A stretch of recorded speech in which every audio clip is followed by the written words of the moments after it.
Welcome back to the Better Enough Founded podcast. New week, new episode. Coach McGraw is getting excited about this project. Mikkel is here. Coach McGraw is here. Hello, Mikkel. How are you this morning? I'm great. We are in Waco at the Billy, getting ready for another tournament this weekend. We are headed up to Merido, and we leave on Friday. It's currently Monday morning. What are you looking forward to this week, Coach? Well, I'm looking forward to getting back into competition. You know, when I was on my way to Colonial a couple of weeks ago, I was thinking to myself that regardless of the outcome, I'm just grateful to be playing. I remember saying that to myself. I said it to the team. Well, I feel that same way this week going to Merido. So, you know, it's not lost on me that we're all very fortunate to be playing. And I know our guys are excited. But above and beyond that, it's just a great golf course. It's a championship golf course. It's long, it's tough. It's got all kinds of good things going for it. It's got amazing greens. So I'm looking forward to seeing Merido again. I haven't been there in 2 years. And they do a great job of running tournaments. They basically brought competitive golf back to the forefront when they hosted a couple of tournaments in May and June. So really looking forward to our time at Merido next week. Yeah, good people up there as well. Spectator update on that. Only direct family of the players and coaches will be allowed. So unfortunately, you're not going to get the opportunity to come out and watch the Baylor Bears, but hopefully we can catch up on all that in the spring, watch some extra golf then. So we're getting ready to go on the road. Another team that's been on the road and been doing great is Baylor Women's Golf, and we got to give them a little shout out, Coach. They won their very first tournament up in Oklahoma by 34 strokes. And Gerline took the individual title there. And then they just went down to University of Texas in Austin and won by 11. Gerline, again, takes the title. Any thoughts on that, Coach? My thoughts are I need to go have lunch with Jay Goebel because that's an incredible stretch that they're on right now. And shout out to Jay Goebel and Carly Ludwig, just getting a great group of girls really prepared for the season well. And I felt like coming out of COVID, the teams that had done the best job sort of kind of preparing themselves for competition again would probably do pretty well. And man, they've played well. It's just so fun to see them play well. And I've always said this, when the women's team does well, that's great for us. When we do well, that's great for them. We're not two separate teams, if you will. We're both Baylor Golf. So I'm really excited for them. And I think they have 2 more tournaments, and I'd love to see them continue their streak. Yeah, it's been fun to watch. Gerline tied the program record with a 65. Was that in the second round, I believe, down there? I think so. So she's just shooting lights out. They have a couple freshmen playing really well. Really, their entire lineup's playing great. So hopefully some of that juju can continue to wear off on us since I guess Baylor Golf has won 3 tournaments in a row now combined. So that's extra fun. Shout out to them. Another guy still playing well is former guest, last week's guest, Will Zalatoris.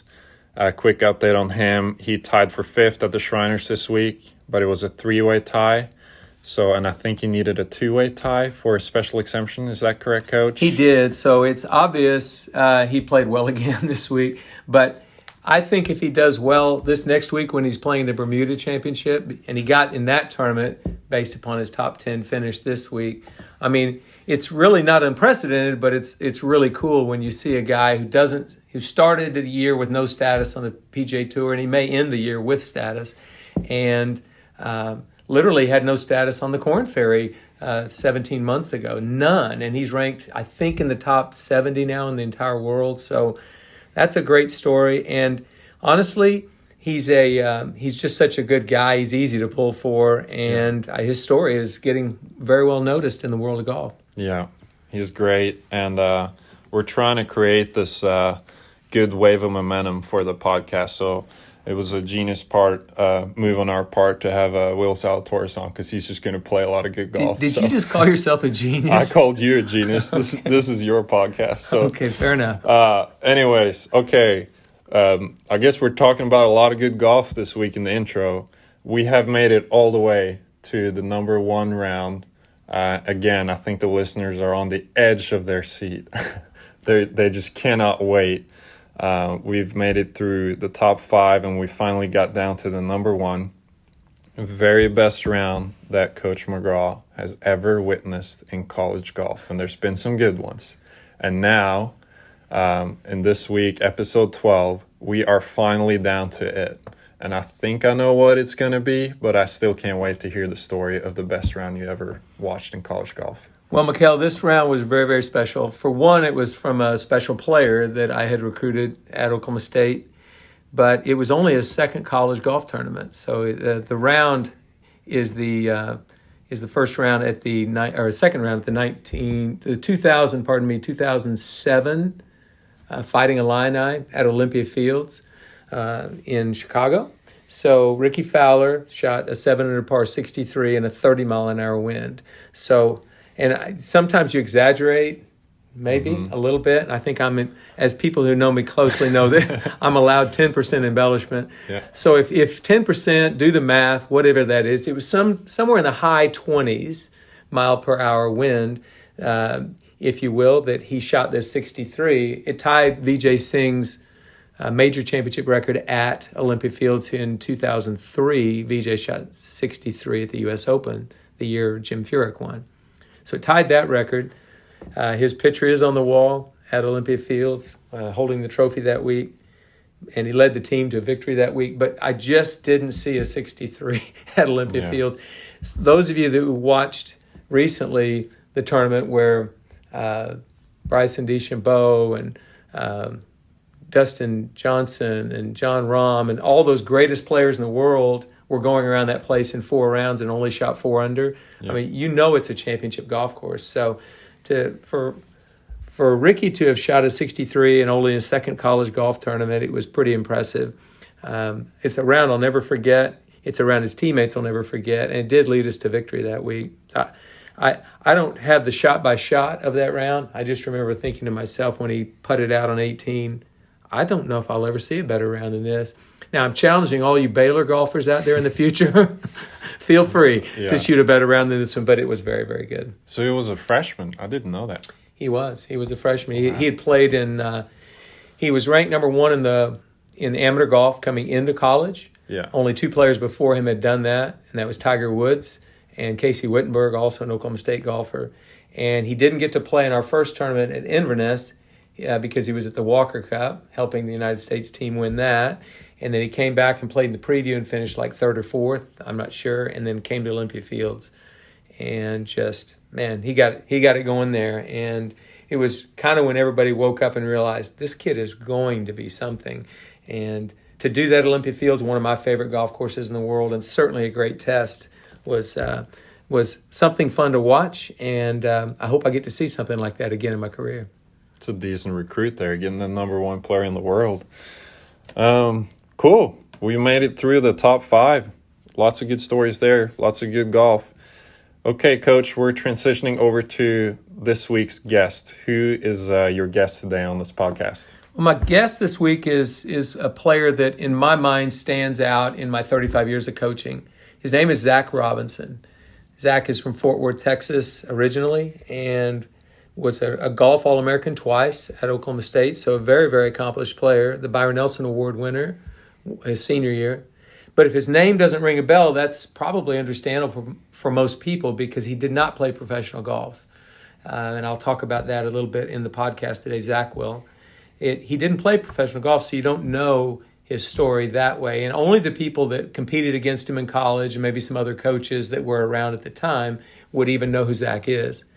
But his story is very, very inspiring. I've always felt like he inspired me. He's a great conversationalist. He's incredibly brilliant. He's got an unbelievable sense of humor.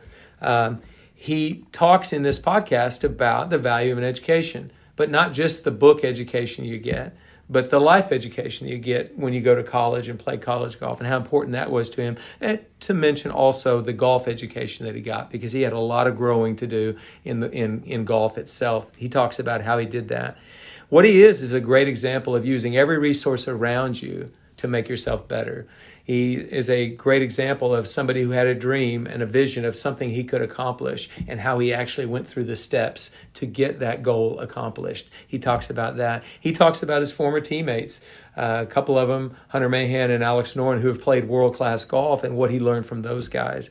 But the final thing he really talks to me about today, and is the most inspiring thing that Zack has ever done for me is his battle with cancer over the last year and how he has won that battle as well. So I'm really, really excited that Zack decided he would join us on the podcast. I think all you listeners will enjoy, and you'll just really love getting to know Zack Robinson. Yes, absolutely. Great guy with great perspective. Here's Zack Robinson.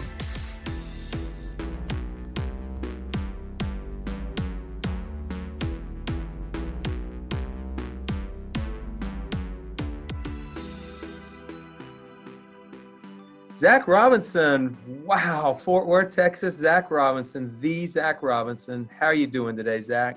I'm doing great. I don't know if anyone has ever heard that name, but it's great to be here with you. You know me, so no, it's really cool to be here. Thank you so much. Absolutely. It's funny. I had so many things I want to cover in this podcast, and it may take a little longer than we thought and a lot of that will be based upon how long you want to speak on these subjects. But I've got a lot I want to cover today. I've coached 35 years, and I have to say this honestly, there's obviously some players that stand out. I mean, if you think about players who have been College Player of the Year, maybe that stands out or whatever, different kind of things like that. But you were never College Player of the Year, but you were a great player. But you stand out for so many reasons that I felt like I owed it to anybody that wants to listen to my podcast to have you on. So I want to thank you for coming on today, because I think this is really going to be eye-opening for a lot of people. Well, thanks. I'm excited. We have a lot of things that happened over the years. So stories are plenty. So hopefully we can, do them justice. They are. Well, here, I'll start by saying I think there's a story in the recruiting scenario of Zack Robinson. So by the time you came into the mix, you had written a letter. It got on Coach Holder's desk, and as was custom in those days, if you weren't a superstar, those letters always got pushed across to my desk. And so here's this kid, Zack Robinson, Fort Worth, Texas. Now, I'm not the sharpest knife in the drawer. I'm not the dullest one either. If it's a kid from Texas, Mike Holder did very well in the state of Texas. Yeah, always did. That's right. I think he had right at 20 people be All-American of some sort from the state of Texas. So every kid that he had that played in the lineup, with the exception of one, won a national championship from Texas. And every kid who played in the lineup was an All-American, with the exception of one from the state of Texas. So it was a big state. So when I see this resume and it says Zack Robinson, Fort Worth, Southwest High School, all of that, I'm thinking, well, he's pretty good. He's not great, but he's not terrible. He's got good grades. So I'll get to the point real quick here, and that is, a few weeks later, he was getting ready to go to the U.S. Junior.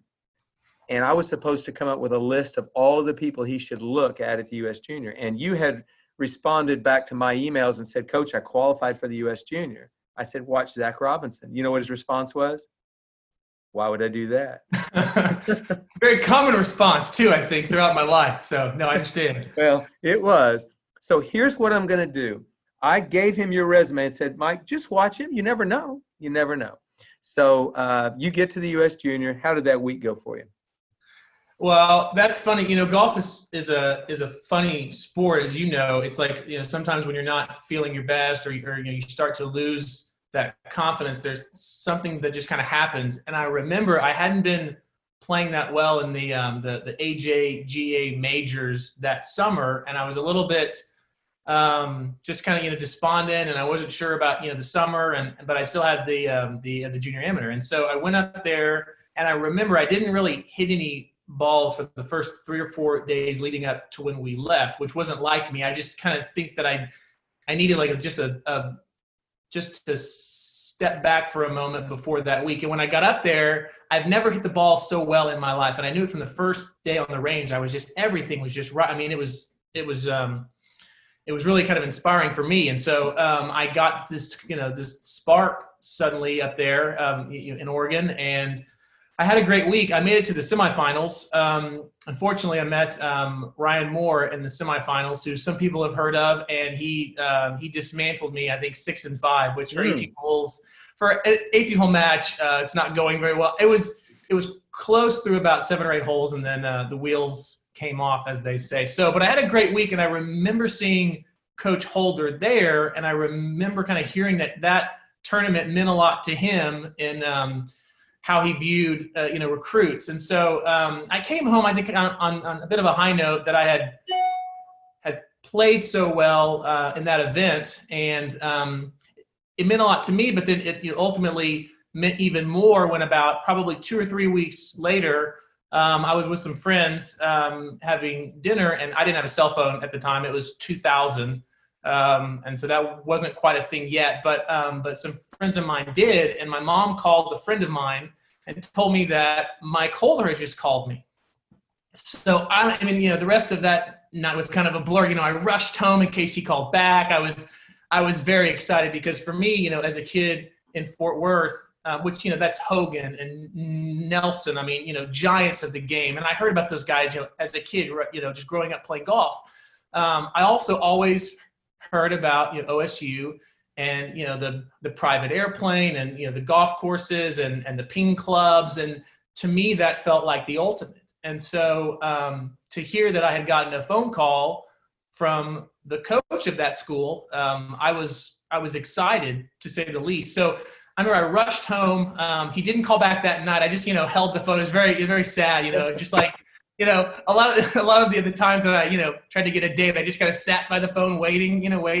And as usual, nothing happened. But then the next day, he called me back, and I remember that phone call because I was really nervous because he was this kind of imposing figure, in the game, and I didn't want to say the wrong thing and turn him off. But I remember having a really good conversation with him, and when I hung up, I was, for me, as that kid in Fort Worth, who was always a good player, but was never the best in the country, but wanted to be, that was a big moment for me because I felt like I had a chance to, maybe do something really neat in the game of golf that I had kind of always heard about, but wasn't always sure if I was going to be good enough.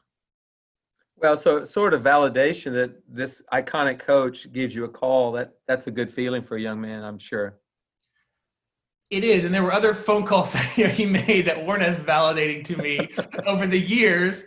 That one happened to be a very validating phone call for me as a kid trying to find a place where he could go play college golf, because that was always my goal in high school, as it is for a lot of kids coming out. They want to go play college golf, and I didn't know where that was going to be or how it was going to happen.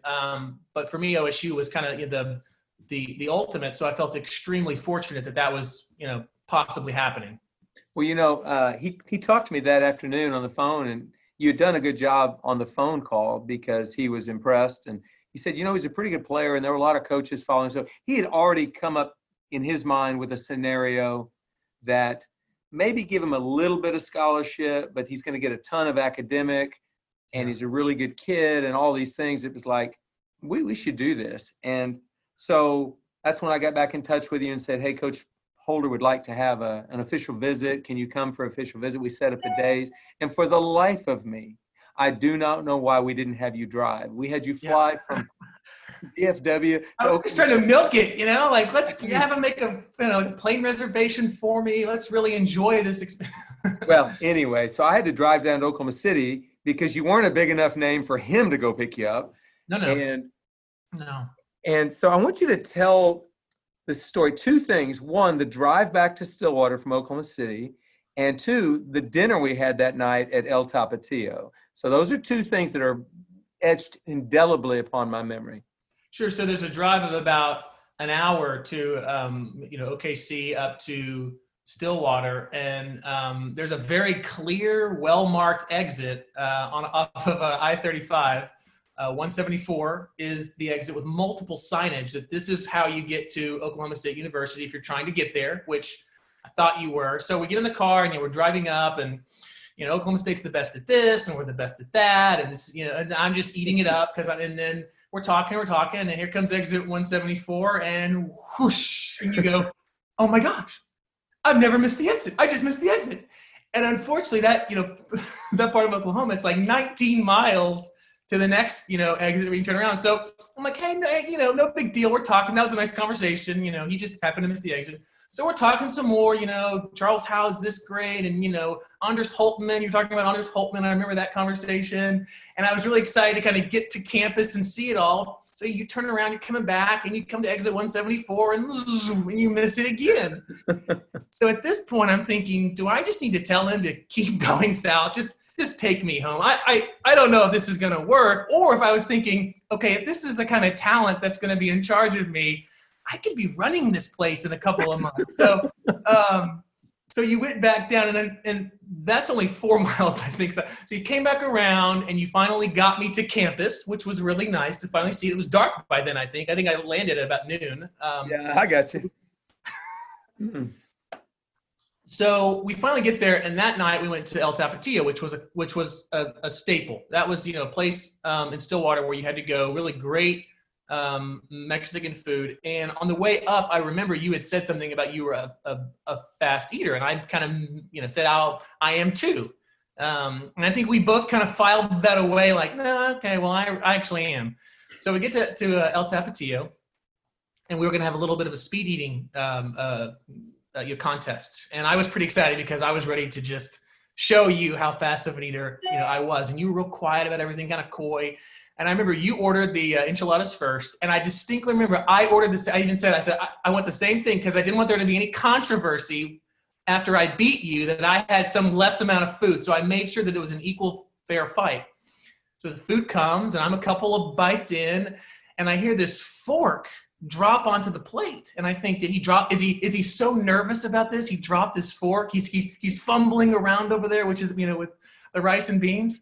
And I look over down the table, and you're just sitting there with your arms folded and this little smug little look on your face, and your plate is completely empty. I've got 2/3 of my plate left at least, and I was getting after it. I mean, I was a fast eater, and I remember you looking at me, and you had this look on your face like, "Welcome to the big leagues of eating, young man." Now, we're going to get to that later on because that was a foreshadow right there. But it was a very humbling moment for me on my visit that I kind of felt like, okay, this really is the big leagues of college golf. This guy just dismantled me. Well, if that's a great story, and you told it well, and you told it very accurately. But, I had been at that point for about 40 years, the fastest eater in the world, period. And it's hard to be that great at something for that long, but I was. And you got to see it, Tiger 2.0, Tiger at Pebble Beach. That's what you saw that evening at El Tapatio. So you're welcome. I always thought about it because you grew up with all these siblings, and there wasn't enough food on the table. We've all heard the story about reaching and fighting for the last piece of bread. We all get it. I didn't have that upbringing, so I don't know if I'm just like a psychopath or like I just eat really, really fast. You have a reason. You were kind of trained for it. I just eat very fast for some reason. All right. Well, we both got to the same place in different ways. But the truth is, so you come on that visit, we treat you great. Mike Holder's already decided he would love to have you on the team. It's all going to work out fine. But you were still talking to another coach, Bill Monaghan at TCU. And I really think it's important that you tell kind of what you and Coach Monaghan talked about.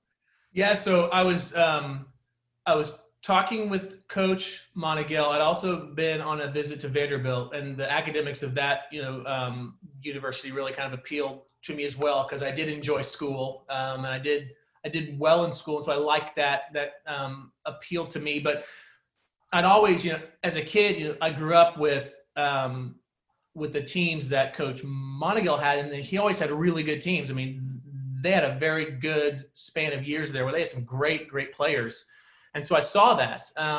And so I remember he called me, and I have to give him a lot of credit because this was an influential phone call in my life. It was a short phone call, but it meant a lot to me because I had a lot of respect for him and his program and just, the school in general. And he called me and he said, "Hey, listen, if you want to come here, that's great. I would love to have you on the team." He said, "But if you have a chance to go to OSU, I just want to tell you something." He said, "If I were you and I had that opportunity, I would take it. I would go to OSU." And I remember I didn't know what to say to him because I was used to coaches calling and kind of giving me here's why we are this and that. And here was a coach who had the foresight or just the honesty just to call me and say, "Hey, listen, if you have a chance to go here, you should do that." And I remember after I hung up with him, I didn't have it was an easy thing for me to know that that's where I was going to go because I think in the world, you hear a lot of, of opinions and a lot of feedback. And most of the time there's some angle there. Most of the time there's some kind of slant or something in it for the person who's giving you the advice. And when I hung up the phone, I knew that was the most honest thing he could say to me. And how could I not really take that and absorb that and run with what he had said, because he had seen a lot more than me in terms of, college programs. And so when I hung up the phone with him, I knew right then I was going to go to OSU. And I think it was shortly after that I called you guys and said, if you still want me, I'd love to come. I always thought that there was like an error, in the recruiting. Why did you mean to call me? But every time I called, I was like, assuming they answer the phone, which I think they will, I'm going to tell them that I'm coming. And I was pretty excited to come. That was a huge deal for me as a kid who wanted to play college golf and had heard all the stories for years and years and years, about all the teams and the programs. It was a big deal for me. Well, that recruiting scenario was probably the most interesting one that I've had in my years. Maybe rivals what I did with Ricky Fowler. It was just a little different look, and he was one of the best players in the country. But both of those stories stand out. I appreciate you kind of going over that. So you get to Oklahoma State a year later, and you couldn't have two coaches sort of be any different than Mike Holder and I were. We were very different personalities. So we'll talk a little bit about that. And I want to get eventually to some of your teammates you had while you were at Oklahoma State, because those are some interesting stories. But so your freshman year, I've got kind of two indelible memories there. One of them is divots on our beautiful practice tee just a couple of weeks in. I wonder if they've healed yet. I wonder if they've healed yet. No, they're not filled yet. We still haven't been able to. They haven't been able to raise enough money to get enough sod to come in and take care of it. So, what happened? I'll just tell the story real quick. So Zack got out there, and he was so excited to have a place he could practice and nobody bothering him, and he was having this weak grip, kind of a steep angle of attack, and he was digging. You could bury a small child in some of these holes. These were so deep. They were just amazing. And Zack just didn't really think he needed to fill the divots. So he didn't put any sand in those divots. And Mike Holder comes on the range tee one day and says, "What is this?" And I said, I thought maybe a comet had hit the earth, an asteroid or something to create this hole. But I said, "Oh, I don't know. It's one of the players. I don't really know who." And I knew it was you. But I also knew I didn't want to be the reason that you signed your I signed your death certificate. So I said, "I'm not really sure." And so after a little investigation, we found out it was you. Now you tell me what Coach Holder did for you. This was genius, by the way. Well, he made me hit off the downslope of from one tee box to the other, where it was, about 5-inch high Bermuda. And he just said, "You can hit here for a while until you learn how to shallow things out a little bit." So everyone's honing their games, for qualifying. I'm, at this ridiculous angle trying to hit 6 irons off a downslope. And it quickly taught me, number one, to value all the things that we had there, because I think I showed up, 18 years old, excited, entitled, and I was just going to run amok. But it also, I think, reminded me that I needed to continue to work to get better, because I did have a grip that was a little bit unorthodox, with a weak left hand, and I was a little bit inside out, over the top. I made it work for me, and I was able to succeed in junior golf, but I knew at that level very quickly I was going to have to get a lot better fast to compete with Hunter Mahan and all the other, All-Americans who I had to play against every day. And so he used a very good tactic to kind of get me to see things from that perspective. It took me a while to understand what he was trying to do, as it did a lot that first year. But he made me see that, I didn't build that golf course, and so he wasn't going to let me show up and destroy it in a couple of weeks. And I think that helped me to see all the things we had at OSU and the way that you were supposed to treat things.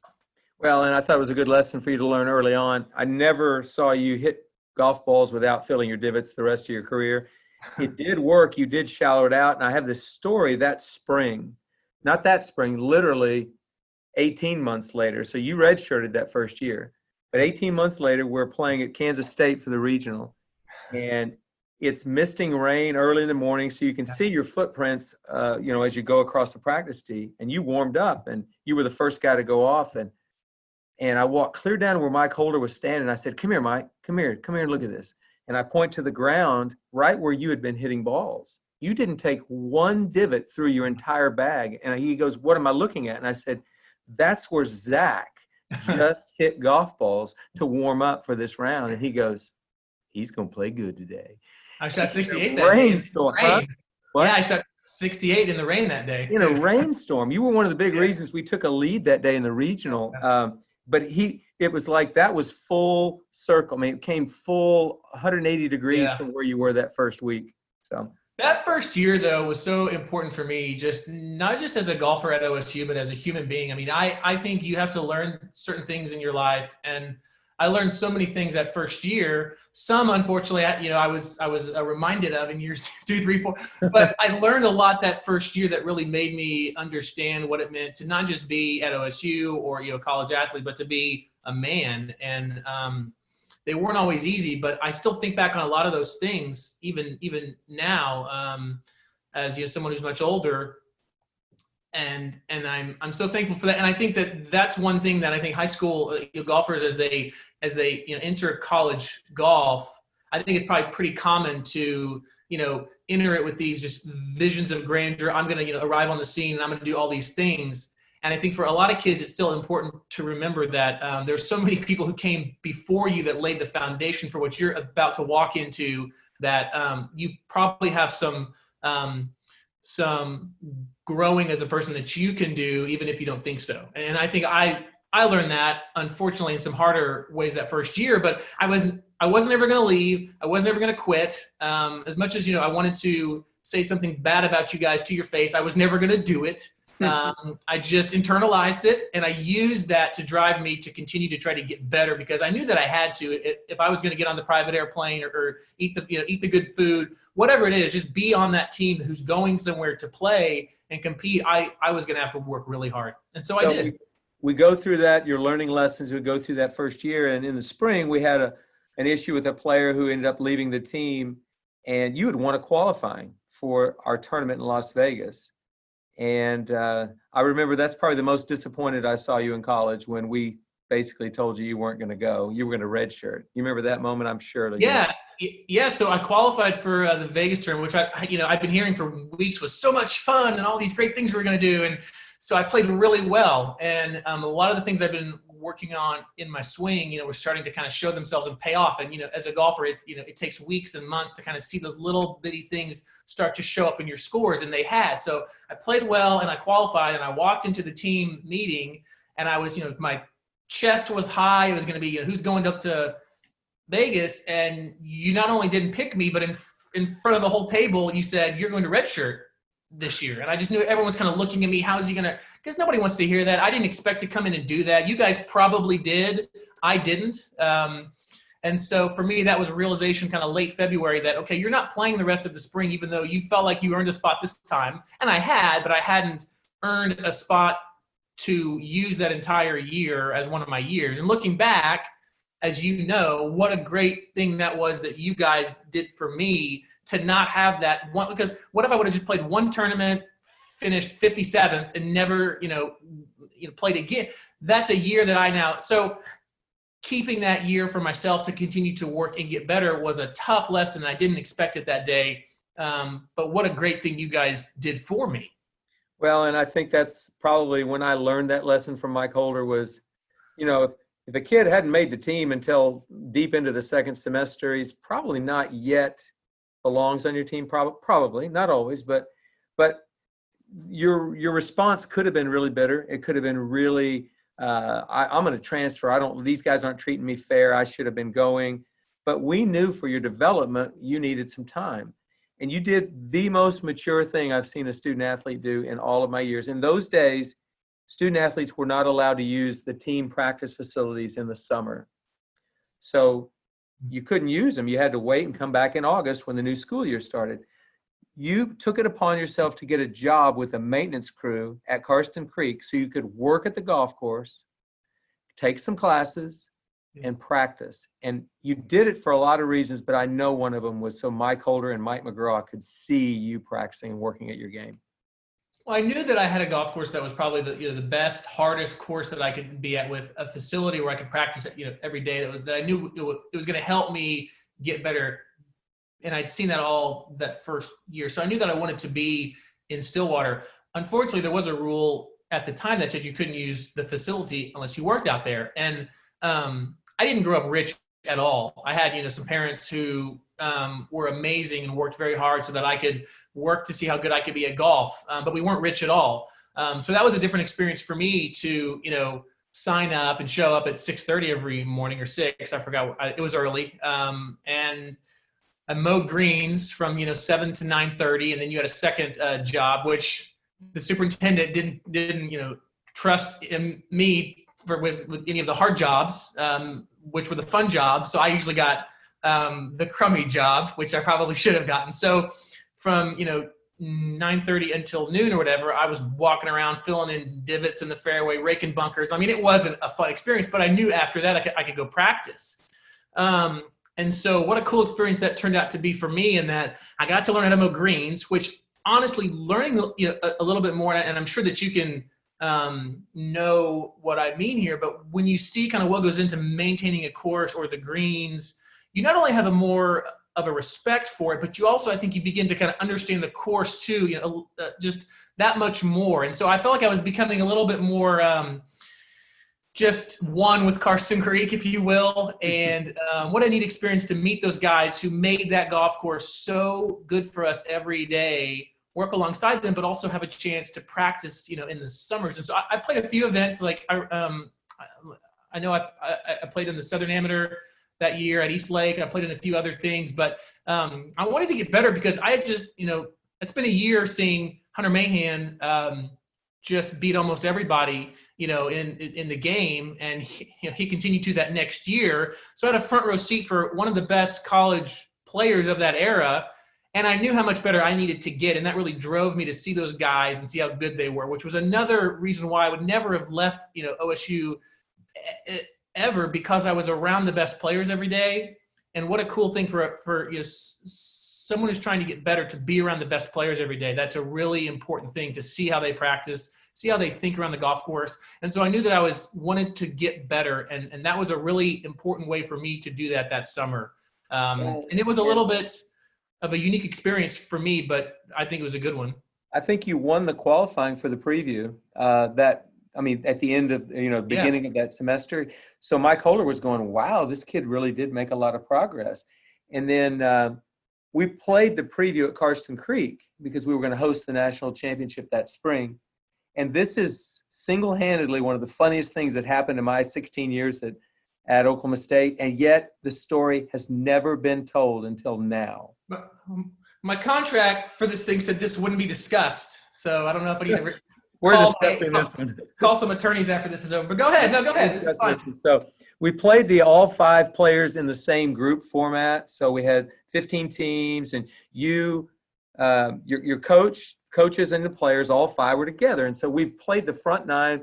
We go to 10, and the first guy that putts out, Mike Holder would always just point to the next tee, and that guy would just go to the next tee and hit. And so he had asked me to go up to the green on 11, the par 3. He said, go up to the green. I want to see how those balls are, releasing, or what they're doing, or whatever. So I was up at the green, and I see you're the first one that comes across to hit your tee shot. And so you're lined up over this 5-iron, number 11. Now, Zach, take it away. What happened after that? I hit it to 5 feet and made birdie. Next story. That's not the truth, Zach. I hit what some people might call, and this is up for debate, I hit what some people might call a shank into a nice little area of trees directly off the tee box.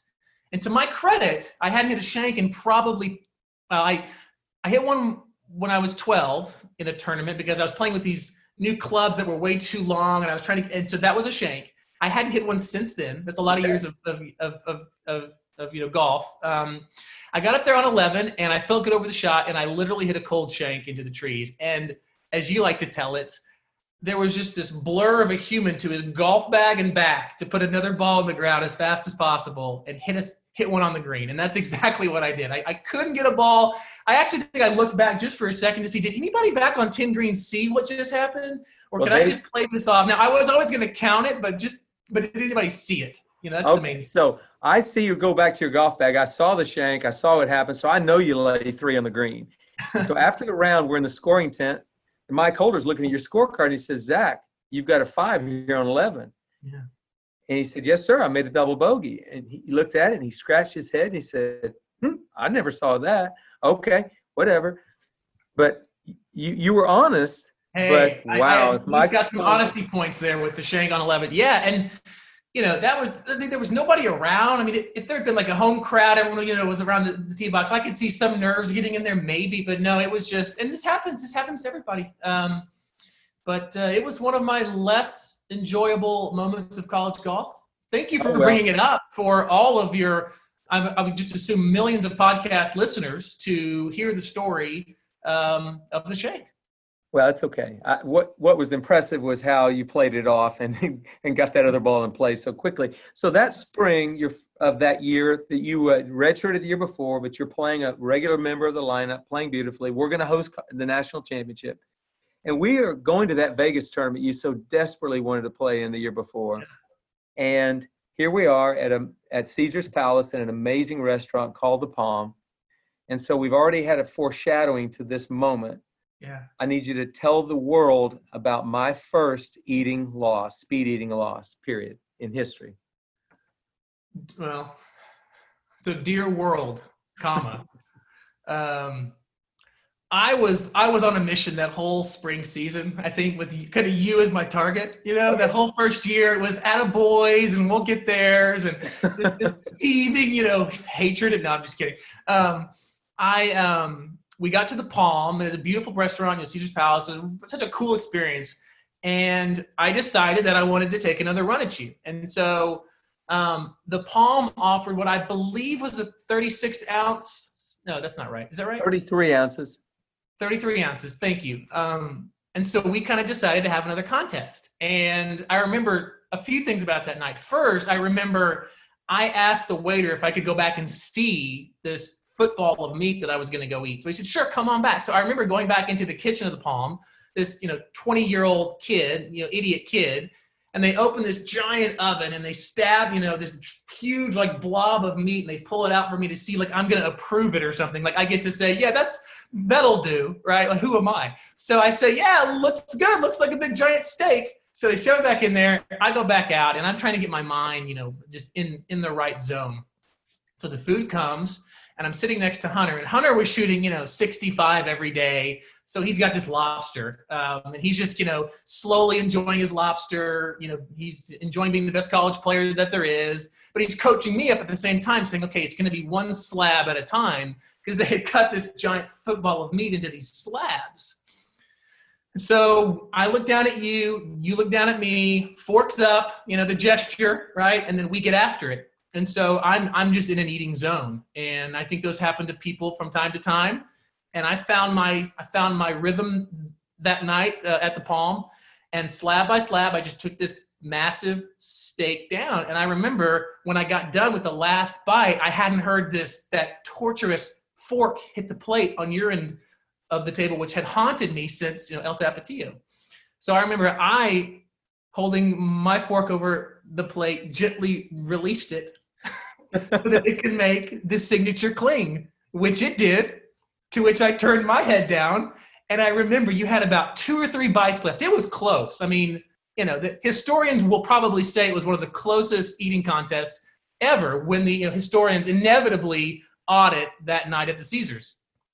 And you had this look on your face like, no, this can't be true. This can't be happening. Not this guy, not this lowly recruit from Fort Worth who dug a grave on the driving range last year. Sure enough, I had done it. And not only that, but just to make sure that you knew what had happened, I remember I walked down to your seat. I don't even remember that, but I walked down and I kind of looked over your shoulder and I said, you still have a little bit left, don't you? And then I walked back and I was so proud. The only thing that made me a little bit less excited was the fact that we then ate the brownie sundae just because, and I've never felt as bad as I felt after that. everything stayed inside my body, which is nice. But that was probably the crowning achievement of my life to that point. Now I've gotten married. I love you, Katie. I've had had two sons who I love dearly, and we won a national championship in 2006. But that is right up there with those other moments in my life. But that's a compliment to you, because you are, as we all know, and if you don't know, I mean, this is a fact, you are the fastest eater in the history of the world. Thank you. I appreciate that. And I appreciate that you retelling that story. The one detail that was kind of fuzzy, I'm sure it's accurate, but I didn't realize Hunter Mahan was coaching you. So you've got the best player in college golf coaching you up and inspiring you. That's hardly fair. I mean, I think you've heard that detail maybe for 17 years now, every time we tell it. And so It's nice that you use the podcast, your world. I know I'm in your world now. Everyone's on your side here. You're going to try to get the crowd against me. That's a very noble effort. But I think everybody knows that's just a cheap tactic. All right. Well, anyway, it was my first loss, and I've been seething over it for 17 years. But anyway, so we ended up hosting the national championship at Karsten Creek that year. You became an honorable mention All-American, which honestly, if you go back to that day when you were digging divots at the range, it's kind of hard to imagine that just 18 months later, 19 months later, you'd be an All-American, but you were, which was great. I don't know there's a lot packed into your career at Oklahoma State. There's a ton in there. And I want to get to all of it. But before we go too much further, let's talk about your teammates that you had, one being Hunter Mahan and how he inspired you. I know he was very good to you. And Alex Noren, who's still playing. He's actually now playing the PGA Tour. Yeah, so Hunter and I were on the team for 2 years before he turned pro. I lived with Alex for 4 years, so a lot of insight there. That would need a separate, I think, episode of the podcast for just Alex Noren's stories, but we'll get there. Hunter, what I always thought was so important about Hunter was a really great player, obviously, but he was a great teammate too. He was always talking with you about what you were trying to do. Hey, have you thought about this or that? And I always thought he led by example, which is a really important quality in any, one of your star players, or, in your case, as a coach, to lead by example. And I remember multiple times, on the range, just, he and I would just be talking, about what we were working on. And for me, that helped me to hear how he saw things. And it helped me to learn, I think, how to get better faster. And that's why having those teammates that were better than me helped me to raise my game faster, and I'm very thankful for that. He was a great player, obviously, then and now, but having him on the team, someone that I looked up to as, a first-team he was the college player of the year in 2002? 03. Okay, that's right. So having the college player of the year on your team that you see every day was really kind of cool, honestly, and it helped me. Alex, I felt like Alex was more like me in that we were both working really hard to get better and become the player that we wanted to become. I kind of felt like Hunter was already at that level, and for Alex, he was so talented. And being from Sweden to come to the U.S., I think he immediately wanted to be successful and achieve. And it was really fun for he and I to live together for 4 years. And even though, each of us kind of were on slightly different arcs, if you look back at our careers in terms of the, All-American and the teams that he and I made, kind of some of our accomplishments, I think they were more similar than not. And I think that we each had kind of spells where we struggled with ourselves, internally trying to figure out how we were going to get the most out of our game. And so to live with Alex and to play with Alex and compete against him was one of the great joys of my life as I look back on it now, because we were both trying to get to the same place. And even though it was competitive, I always felt like, with Alex and I, we were trying to drive each other on and help each other. And when when it came time to play, it was very competitive, as it should have been. So that was a really fun experience for me to get to see those guys and how they approach the game, because obviously there were a lot of great players on the teams that I played on. Alex was probably, and arguably is still, one of the hardest workers, who would never leave the golf course, and he couldn't get there fast enough each day. And that always resonated with me because I wanted to be that kind of a player as well. And then with Hunter, seeing him achieve that level of success week after week after week is what we were trying to get to as players. Those are really, I think, important relationships. And we got to play together on the team in 2003 that hosted, which was a lot of fun because it was a diverse group of talent. And I don't think that you always see that. I think that you see it more now in college as more international players come over and play. For me, that was a new experience to be around so many foreign players and see how they approach the game, how they practiced, how they did the weight room. And so that helped me to kind of look at myself and figure out what I could do better in order to become the player that I was trying to become. I think that's an underrated skill, if you will, to being a college athlete, is to look around. I've got to get better. And so a skill is learning from the players because they're a resource for you. And if you didn't have Hunter or Alex, you probably never would have developed into the player you became, because if you had a bunch of guys that weren't as good as you, probably wouldn't have worked for you. So I think that was really, really good. And I look back at Hunter and Alex, probably two of the hardest working guys I'd ever seen or coached. Would you agree with that? Yeah, I would. And on your point, I think if I would have gone somewhere else where I was more of like a one-man or a two-man, I don't know if I would have felt this desire to change my grip, to make it more, standard, or to shallow things out. I think I might have just continued to play how I played. And that's not to say I wouldn't have had just as much or more success. I would say probably not, honestly, because as you get to that higher level, there is a kind of a standard of skill that you have to have. So because I ended up at OSU, for me, that allowed me to see that there was a standard of excellence, not just at OSU, but at the highest levels of college golf that I wasn't ready for, that I had to get better to get there. And I think if I had been somewhere else where it wasn't obvious in my face every day, I don't know that I would have done that. Well, and a lot of kids get to college and they think I'm supposed to play right away. And some of those kids do, and they play amazing, and it's great. But so many of them, it's about the development. And that's what you did. You developed your game. So I need kids out there listening to this podcast to understand it's not about being in the lineup at a tournament, freshman year, first tournament. It's about how I develop over time. And I remember how upset you were when we didn't let you play your freshman year, but you handle it beautifully. So a couple other things. We get through, Mike Holder retires after the 2005 season.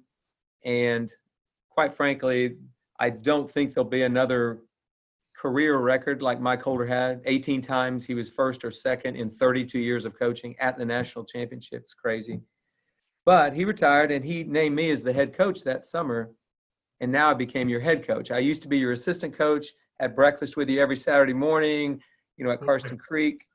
I wasn't your buddy, but I certainly could soften some of the hard edges that existed around there and help you out a little bit. But now I became the head coach. What was that like for you? The sum of all fears, right? It's like, oh my gosh. No, it was, I was excited because, with Coach Bratton as well, I felt like you guys were two guys who were going to help us get better and get the most out of, the team that we had that year, which was different than, 05. So, I was excited. I played played the best that I had at OSU that spring of 05, even though we didn't win and we should have. I think, hats off to Georgia because they played great, but Caves Valley. So I don't want to take anything away from their performance, but we had a great team that year, and I thought we should have contended. So we came into 06, and I just felt like we had a really good team again, and I was really I felt guilty that I was on the team in 05 that didn't send off Coach Holder with a title, because I think, number one, I think he deserved it. And number two, we had the team for it, and we didn't know that was his last event. In 05, we just kind of felt like we played bad, and we let everybody down, which wasn't always a good feeling, of course. But then to learn that it was his last team, I don't know. I felt like there was something unfinished there, and I still do, honestly. I thought that we should have won in 05 and 03, or that we could have won in 05 and 03. And so I felt like there was just something that I didn't get to kind of see with him. So I felt bad about it, and I still do when I think about it. I know he had a lot of success, and he probably thinks about it less than I do, but those were my 5 years, and he had a lot more years with a lot more success. But in my 5-year span, I think about a lot of those things. And so going into the next season, our team was still really good, and I felt like we learned something that week at Caves Valley in 05. And so I was excited for the year. I thought that we had a good team and had a good chance to compete again if we, just played well. And so, you coming in as the head coach, I saw that as kind of a smooth transition from the previous years, because you knew so much about the program and so much about each of us, having been around all of us for years. Well, that was a big advantage for me, not jumping into a brand new program. It was a program I was very close to and knew, even though I'd been the women's coach the year before. So we go through that season, you're playing fine, you're a regular member of the lineup, and then you kind of went into a little bit of a lull in the spring. And I'm trying to get to an eventual point here. And you were out of the lineup for just a bit. And I think you will remember when we took you to a tournament at College Station. You weren't a full member of the lineup at that time. You'd kind of worked your way out, and you shot what Herb Page calls the best round of golf he ever saw in college golf. Herb was the coach at Kent State, coached the major champion, coached a lot of great teams. Your final round, 68, he said, was the finest ball striking round he'd ever witnessed. So, well, that's kind of him to say. I want to get him on just to hear more about that round. Can you call him in real quick? I would say that I was at a tough time that spring. I was working on an MBA. I had finished my undergrad the spring before, and so you either had to do another second undergraduate degree or you had to work on a master's. And so I went into the MBA program at OSU, and I was trying to play golf, and it was a little bit harder than I thought it was going to be from a time management perspective.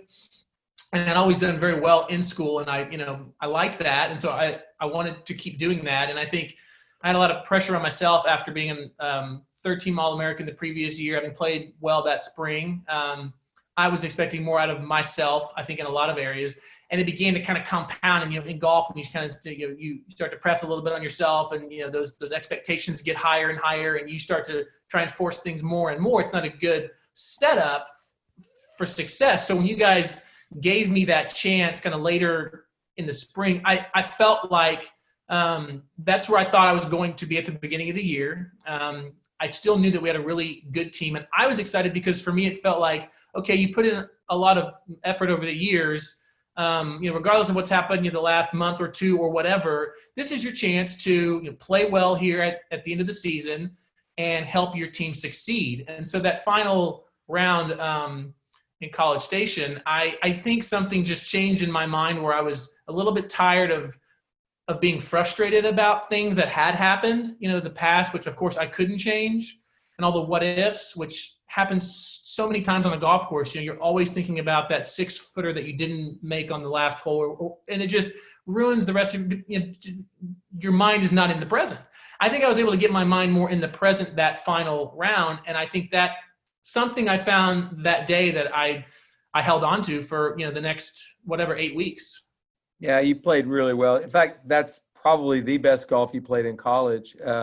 You finished second at the Maxwell with, I think, a final round 64. You finished second at the regional in Cleveland with the middle round 66 in that driving rainstorm. That had to be your best college round, I would think. Yeah, for sure. And then you shot even par twice at Nationals, I believe the first round and the final round. I'll never forget this. You were walking with Alan Bratton from the practice tee to the first tee of the final round. Yeah. Alan said something to you, and it evoked some emotion right there, I think. What did he say?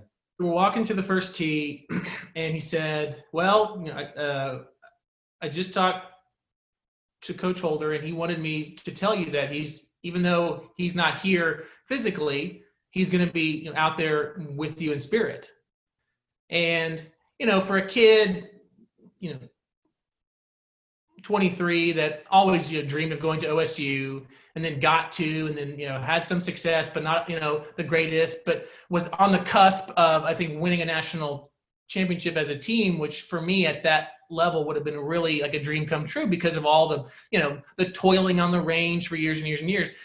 And he was such a big part of that for so many years, both in the good times and the bad times. But of course, the bad times were the bad times that I made up in my mind. He was always trying to help me get better. But just the struggles that I had along the way and all the successes too, there was a lot in that statement because for me, I felt like I was going to feel him out there and I needed him out there because of all the days in the rain where I was on the range and he would come out and he would watch me, hit balls, even though we were both miserable. And you did this too for all of us. And so to hear that from him was very inspiring for me because I felt like I kind of, I wanted him out there, and that was going to be, a bit of a secret weapon for me, kind of drawing on I think the spirit of what he said, which was, think about all those years that you worked so hard to get here, you and your teammates, just go out now and just play golf. And so that's what we did. And that was a really cool thing for me to hear walking to the first tee. Now, as you know, I'll get ahead of your next story. As you know, I hit arguably the worst snap hook off the first tee in the history of any golf. With the modern day equipment, it's impossible to hit the shot you hit. Yeah, you can't do that now. That was only back then. Yeah, right. You can't do that anymore. But I hit a terrible snap hook. I had to get my mind right again. Just get focused. But I made par despite the hook, and I was off off. Well, off and around. That day after we won the championship, and we had the Jack Nicklaus Player of the Year, we had the Fred Haskins Award winner, we had the Jonathan Moore won the Arnold Palmer Award for winning the NCAA champ. We were just sweeping all the awards. And you stood there with what I consider to be the most prestigious award in all of college golf, and that's the Byron Nelson Award. And I'm going to tell you why that's special, and you don't get to talk here.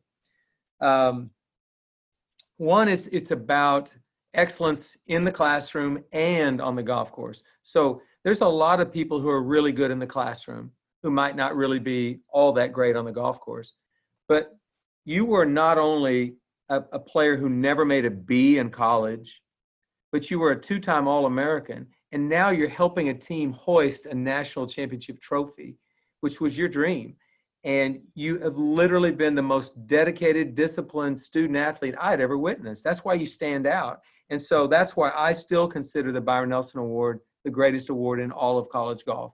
And when you won that, I've never thought about that award the same way because I watched the sacrifice that took place every day for 5 years. So I just want you to know that I've never told it that way to you. That was an extremely impressive thing. Well, that's kind to say, and I appreciate that. That for me was always about everybody else, and I say that because, and I mean this. I had so many people along the way in my life who helped me to do anything, from my parents to my teachers in school to you guys as coaches. I mean, so many people have done so many things for me, and all the blessings that I've gotten in my life. I wouldn't be anywhere without any of that or any of those people. So for me to win something like that was a really cool feeling, but it reminded me how lucky I've been and still am, along the way. I mean, that was an award that I thought was really neat because of the academic aspect to it. And I know that there are other awards in college golf that are, I was going to use the air quotes and say the real awards, because it's just, who's the best golfer. And I might kind of think that too deep down, just so you know. But it was a cool thing for me to win because I tried hard in school. I tried hard in the gym. I wanted to get better as a golfer. It was a unique experience, with the interview process and kind of how they, I was up against some great, some outstanding people and, golfers. I didn't think I was going to win. But I felt like it was validated some of the choices I made along the way. But more than anything, it made me so grateful for all the people that helped me, like you and Coach Holder and Coach Bratton and all my teammates, because seeing you guys every day and leading by example, it gave me something to aspire to. And so what, awards or not, I knew that I had grown as a person, and I'd become, a better individual. And that meant a lot to me, because that's why I went to college, was to grow as a person and hopefully, play some good golf. And I played some good golf. I wish I would have played more, but it was a cool experience because I felt like I was at least adding something to the program's history. And that was something that the whole time I was there, I wanted to leave. I wanted to do what Scott Verplank and Bob Tway and, all those guys. I mean, I can't name them all, right? Tim Fleming, even all the way back to Mike Holder, right? Or Tom Jones, EJ Pfister. I'm going to keep going. So many guys that when I got to OSU, here was this golf course, and here were all these amenities that weren't because of me, but were because of all of the players who had come before me and had worked hard and who had succeeded. That's why we got to do those things that we did. And so from my perspective, from the moment that I got there, I wanted to do something like that. I wanted,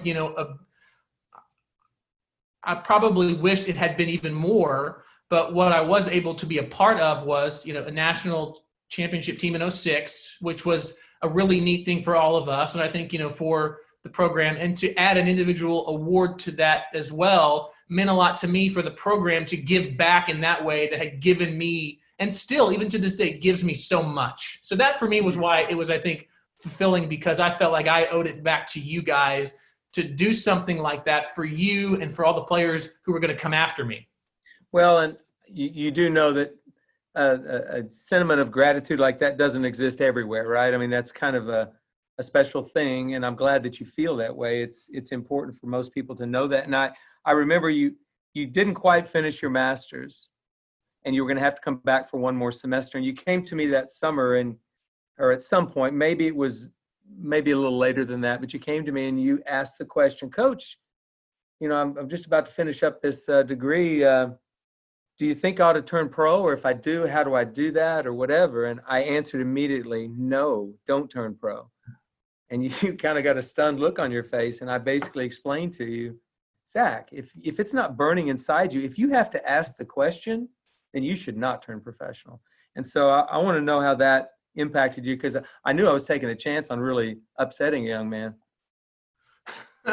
Yeah, but you were honest, which again, I've had some people who were honest with me over the years, and that has been, honesty it goes a long way. You were very honest that day. I had seen the best players, for 5 years, both on my team and, all the players of the year. I got to play with 2 of the players of the year, in college golf, right? That doesn't happen very often.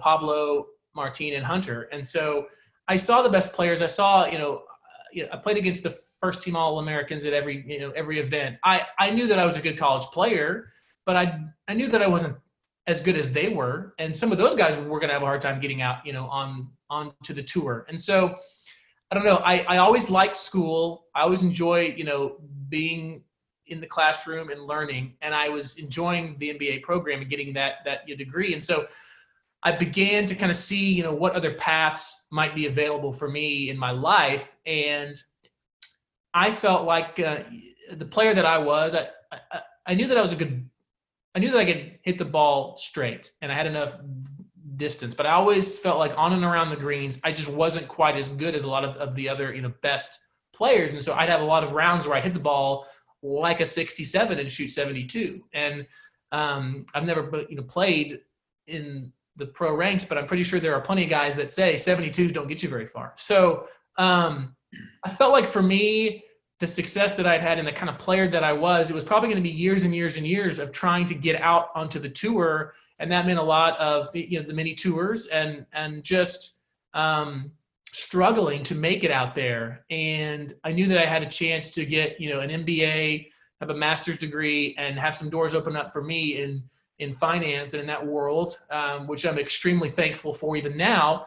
And I wanted to pursue those. And so I came to you because I think I had to ask the question, what do I do? How do I do this? And I think you quickly reminded me that if you're not ready to, get in the car tomorrow, with your bag and a few shirts and go chase that dream, you're going to get eaten alive. And I think I agreed with you. And I've never looked back. It's been 14 years. I don't think I've ever really wondered, because I was very honest with myself and that I knew that I was a good player, but I didn't think that I was going to be that good, that fast, that I wanted to do it. Yeah. Well, does it make sense? It makes sense. Can I ask that on a podcast? To the does that make sense? It makes sense, and it also was a very good decision because you've had a wonderful career in finance. You've got a great, beautiful wife, 2 great boys. You've got a great life going on, and so you and I've kept in touch all through the years. I've loved that. It's one of the great things about coaching is not just the 4 or 5 years you spend together, but then just watching the lives develop. It's just amazing. Yeah. It's one of the great caveats of coaching that if you get to live long enough, you get to keep on seeing that. And so I'm thrilled by the fact that we still have a great relationship. And so I'm at the coaches convention in Las Vegas last December, and I get a call, and I thought, why is Zack Robinson calling me? And you called me to tell me that that you had just been given a cancer diagnosis.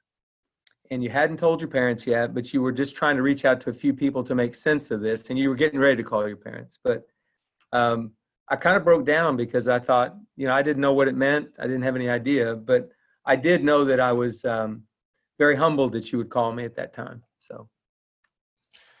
Yeah. So in December, I found out that I had thyroid cancer, which I didn't expect to hear or hadn't really shown a lot of symptoms or signs of. So it was a little bit of a news flash for me. And I wanted to make sure that some people knew who were important to me. And I wasn't going to do I don't know, this is just me. I don't know. I didn't do anything on like social media, like to let everybody know. And I thought about it, and I ultimately didn't for whatever reasons, but I did want some people to know. And so I called some people who either meant a lot to me or I thought should know or would want to know. And you were, certainly near the top of that list. And so, of course, you were really inspiring on that phone call, and that meant a lot to me. It wasn't an easy phone. I was making like several of those phone calls in a row. And so I think like I had like, the tear-stained cheeks from kind of going through the same,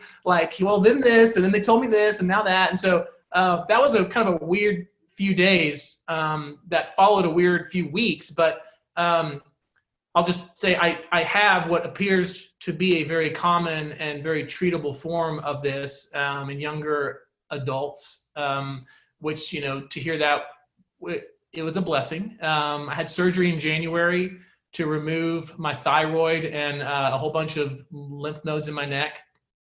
And then with thyroid cancer, the thyroid is the only organ in the body that absorbs iodine, which is in our food and, things like that. So they do this iodine treatment where they make the iodine radioactive. And so it's going to go find any remaining thyroid cell, in your neck or anywhere else in your body. And it's supposed to go get it and zap it, kill it. So I did the iodine treatment in June. And I did all this at MD Anderson, which has been, they've been awesome. And I have to say, in part, my relationships through OSU, I called on some people who I knew had relationships there or who knew people or had been there themselves and just said, look, this is going on. What do I do? And so in some kind of weird, strange way, my OSU, connections there through the program, I leaned on those to kind of get, a game plan for this because it was a new experience for me.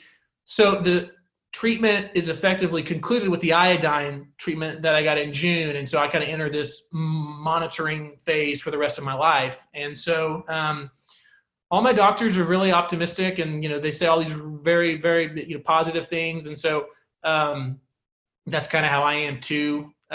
It's been weird though, when you have kids, you start to see things a little bit differently. And so for me, having 2 boys, ages 5 and 2, that was a few weeks for me, and it still is now, but that was a few weeks at first that were very difficult because, if I were a single guy and, something happens to me, who cares, right? But when you've got a wife and a family, it kind of gets your mind in all kinds of places. And so I wanted to talk to you that day. I remember because you're one like the people in, I think everybody has these pillars that they're just these people. I call them pillars. That's the word that I use for it. But the people that you would call if you needed something. And so there's, I'm sure, kind of everybody has a handful of pillars that I'd always call that person or that teacher or that friend. And for me, you are a pillar in my life. And so when I was going through that, trying to get my mind in the right place, trying to think about, the surgery and all, the prognosis and all, like the numbers and everything like that. I knew that I wanted to talk to you because you were going to give me some good thoughts and you were going to help me get my mind in the right place, because you did that for so many years at OSU as I was going through adversity. And as I was entering that phase of adversity, I knew that I wasn't immune to anything like that. None of us are. So I knew that I was experiencing some adversity in my life that was unforeseen. And at that time, it reminded me of so many of the things I experienced on the golf course, in that it was kind of unforeseen. I didn't think that shouldn't have happened. That 6-iron shouldn't have carried, into the, whatever it is, right? That shouldn't have happened. I'm feeling this adversity inside. I was calling some people that I knew were going to be the rocks that I needed to lean on. And you're one of those people. And I don't mind saying that. And I have for a long time. That's who you are in my life. And so that was a pretty weird experience. And it still is. I should probably, I think I should be calling you more, because I'm still trying to get my mind in the right place, as far as the outlook for the rest of my life, which has been a challenge for me, even after the treatment and the prognosis and all the really positive things that you hear. There's still so many thoughts. I'm sure that, some people that are hearing this can understand. There are always some thoughts that you work through in your mind that kind of hit you out of nowhere that you've got to really work through. And that's been one of my challenges, is kind of getting my mind in the right place for the rest of my life after this. And so I might call you after this. Well, that's great. No, the beautiful part of that is it began in a relationship that we've had for now almost 20 years now, about 20 years, and coaching a player goes way beyond golf. And in this case, it did as well. And a lot of people forget that. They think it's about that grip change we made when you were a freshman. And it really isn't. Yeah. That was a small part of what's going on. You'll be glad to hear. So my 5-year-old, my oldest, Luke, has taken up, an interest in golf, which is really fun. And so I got him some little, short U.S. kids clubs. I think that's what it was. But I could tell, the grip is very natural. It's just hockey kind of hockey grip. And so I said, wait a minute, I'm going to get this little thing off Amazon where you pop it on the grip, and it's the grip. It's like the mold. Yeah. And so I just want you to know that for a 5-year-old, he is already working on getting that good, solid Ben Hogan-like grip, which I know is what everybody wants a 5-year-old to be thinking about. But I know how important the grip is.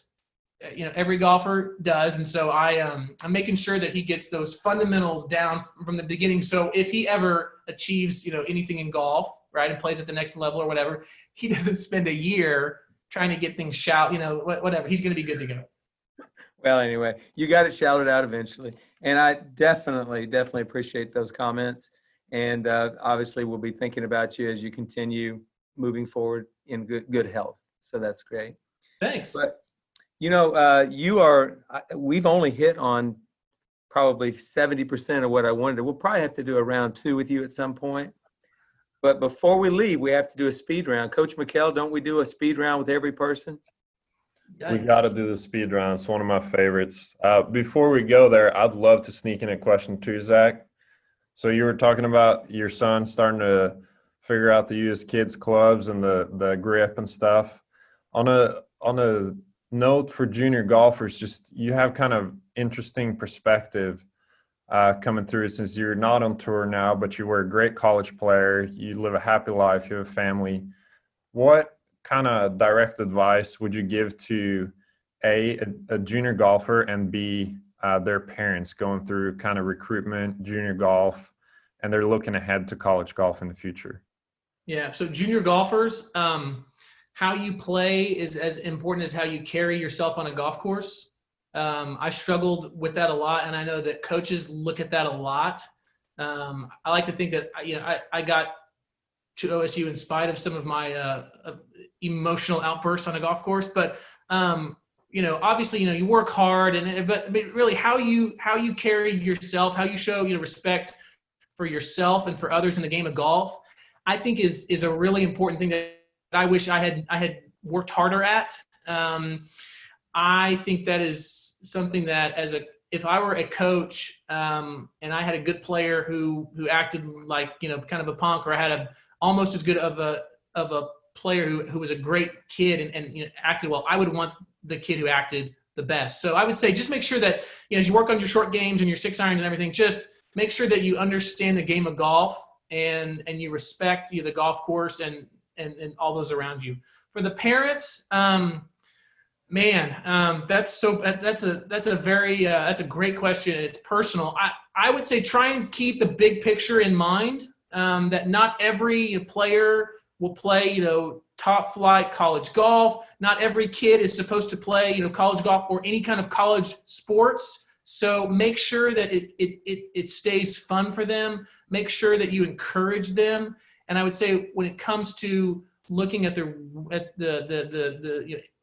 areas where they can improve, that should be a conversation not of a harsh tone, but of a way to work on something together and find ways to solve that problem as a team. So make that something that is enjoyable for your child as they continue to play the game. Because if the game stops being fun, if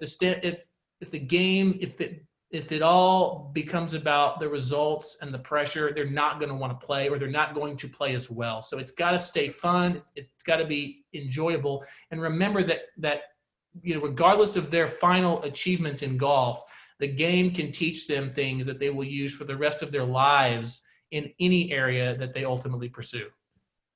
That's awesome. Perfect. And then when they're around 5 years old, just make sure they have the grip down, and then just get the grip down and then just let them go. No, make sure it's fun. I mean, that's one thing, like, people always ask me, like, is he going to play? And I'm like, I don't know what he's going to do. And I would say it too, like, if you're like a golfer and you're like having kids, like, let them play all sports, let them have fun. I'm not going to like make my kid do this, or you have to play good too. Cause no, I want him to have fun. And if he tells me, he wants to be a vet or an engineer, things he's already said, I think it's great. And I want him to be a fulfilled human being. And for me, in a lot of ways, that's what golf has done for me, but it's not a universal thing. It's a personal thing. And so for everybody, it's something else out there. And so, but if they are going to play, which I think if they are, that's awesome. And you want to get them started young. That's so great that they're, 4, 5, 6, got to just get them out there hitting the ball. But if you can get them in a good grip from the beginning, I think that's really great too. Awesome. I think we're ready for the pressure cooker, Coach. What is the speed round? What is this business? This was never discussed. Well, it's just kind of people get to know you from a little even more personal level here. Things you're interested in, things you love, things you like, whatever. So you ready? I think so. Okay. Ben Hogan or Byron Nelson? Ben Hogan. Favorite food, steak or seafood? Steak. Okay, I figured that one. George Strait or Luke Bryan? Be careful how you answer this. The Dave Matthews Band. Okay. Favorite pro golfer? Oh, man. Anybody OSU related? Okay, you love the OSU Cowboys. All right. Dances with Stars or The Bachelor? I will turn the TV off. Thank you. God, that's the best thing you answered today. Caddyshack or Tin Cup? Tin Cup. Okay. Tony Romo or Roger Staubach? This goes back to your Jerry Jones beef, doesn't it? It does. I'm still mad at Jerry Jones. I'm going to say Tony Romo. Oh, gosh. Okay, Dallas Cowboys or Dallas Stars? You got to watch one sporting event. Who's it going to be? Well, the Stars are in the final, too. That's the reason I asked the question. Playoff hockey is pretty exciting. I'm going to go Stars. Okay. Have you ever lost a foot race to a college golf coach? Yes. Yes, you have. I just want people to know. Now, I pulled a groin muscle that took 5 years to heal. Yeah. What a cheap shot. Tell him, Zach. But when you're the host, you can do whatever you want, I guess. Okay. Okay. World's fastest eater? Zack Robinson. That's true. I have to acquiesce to that. And your favorite Coach McGraw quirk? Oh, man. I wish I would have had a day to prepare. Huh? There are so many, you know. So just give the favor. Probably you asking someone to punch you in your abs 10 times a day. Like, yes, we get it. You do the crunches, hit my stomach. We get it. You do it one time, and that's all you have to do it. Okay, that was a pretty good quirk. Not doing that so much in my 60s, but it's okay. Not all so right, much. well, Zack, truly a pleasure to have you on today. You've been an amazing guest, and you gave a lot of good perspectives on life and hard work and, you know, dreams and how to make them come true and just different things. And I think one of the most beautiful parts about that is, in my opinion, you are the consummate student athlete. You were great in the classroom. You were great to your teammates. You were great on the course, and you've done a lot with your life afterwards. So to me, that's what collegiate athletics should be all about. Well, you're far too kind. Thank you very much. But I can assure everyone who hears this that you are being far too kind, as you always are. I was very excited that you asked me on. I think this is really cool. Your book was awesome. There was so much cool insight in there. And so I was really excited to be on here, even though probably nobody knows who I am. But they're going to know now, Zack. They're going to know now that I'm at least the guy that beat you at eating. And honestly, that's probably all I need to know. Okay. Well, thanks again, Zack. Have a great day, and we'll talk to you soon. Okay. Thank you, guys.